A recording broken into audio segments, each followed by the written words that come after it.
ಕೊಡದೇ ಇರ್ತಕ್ಕಂಥ ಈ ಸಾಗುವಳಿ ಚೀಟಿಯನ್ನ ಆ ಮುಗ್ಧ ಜನರಿಗೆ ಯಾರು ಕೊಟ್ಟರು, ಯಾವ ಅಧಿಕಾರಿ ಕೊಟ್ಟರು, ಅಥವಾ ಯಾವ ಸಾರ್ವಜನಿಕ ನಾಯಕ ಇವತ್ತು ಅವರಿಗೆ ಕೊಟ್ಟಿದ್ದಾನೆ ಅಂತಕ್ಕಂಥದ್ದನ್ನ ಪತ್ತೆ ಹಚ್ಚಿ ಅವ್ರ ಮೇಲೆ ಕ್ರಿಮಿನಲ್ ಕೇಸ್ ಆಗಬೇಕು. ಇವತ್ತು ಸರ್ಕಾರಿ ಅಧಿಕಾರಿಗಳ ಶೀಲನ್ನ ಡೂಪ್ಲಿಕೇಟ್ ಮಾಡಿ, ಇವತ್ತು ನಕಲಿ ಮಾಡಿ, ಏನಿವತ್ತು ಜನರನ್ನ ಮೋಸ ವಂಚನೆ ಮಾಡಿ ಜನರಿಂದ ಇವತ್ತು ಲಕ್ಷಾಂತರ ರೂಪಾಯಿಯನ್ನ ಕಿತ್ಕೊಂಡಿದ್ದಾರೆ.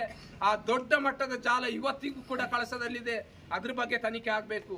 ಹಾಗಾಗಿ ನಾವು ಹೇಳ್ತಾ ಇದ್ದೀವಿ, ಏನಿವತ್ತು ಡೂಪ್ಲಿಕೇಟ್ ಸಾಗುವಳಿ ಚೀಟಿ ಏನಿದೆ 641ರಲ್ಲಿ ಆ ಜಾಗನ ಈಗಾಗಲೇ ಸಂಬಂಧಪಟ್ಟ ಅಧಿಕಾರಿಗಳಿಗೂ ನೋಟಿಸ್ ಕೊಟ್ಟಿದ್ದಾರೆ. ಆದ್ರೆ ಇವತ್ತು ತೆರವು ಮಾಡಿಲ್ಲ. ಯಾಕೆ ತೆರವು ಮಾಡಿಲ್ಲ? ಯಾರ ಒತ್ತಡ?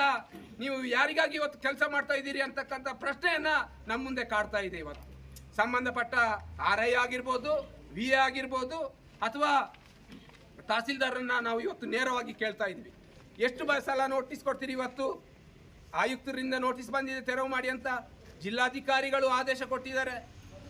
ಇಂದಿನ ಏನು ನಮ್ಮ ತಹಸೀಲ್ದಾರ್ ಅವರು ಕಾವ್ಯ ಮೇಡಮ್ ಅವರಿದ್ದರು, ಅವ್ರು ಖುದ್ದು ಸ್ಪಾಟ್ ವೆರಿಫಿಕೇಶನ್ ಮಾಡಿ ಅದ್ರ ಬಗ್ಗೆ ವರದಿಯನ್ನು ಕೂಡ ಕೊಟ್ಟಿದ್ದಾರೆ. ಇದು ಅಕ್ರಮ ಭೂ ಮಂಜೂರಾತಿ ಅಂತ ಹೇಳಿ. ಈ ನಕಲಿ ಏನು ಇವತ್ತು ಮಂಜೂರಾತಿ ಇದೆ ಅದನ್ನು ಇಟ್ಕೊಂಡು ಇವತ್ತು ಯಾಕೆ ನೀವು ಅವ್ರ ಹತ್ರ ನಕಲಿ ಸಾಗುವಳಿ ಚೀಟಿ ಇಟ್ಕೊಂಡು ಸಾಗುವಳಿ ಪತ್ರ ಇದೆ ಅಂತಕ್ಕಂಥ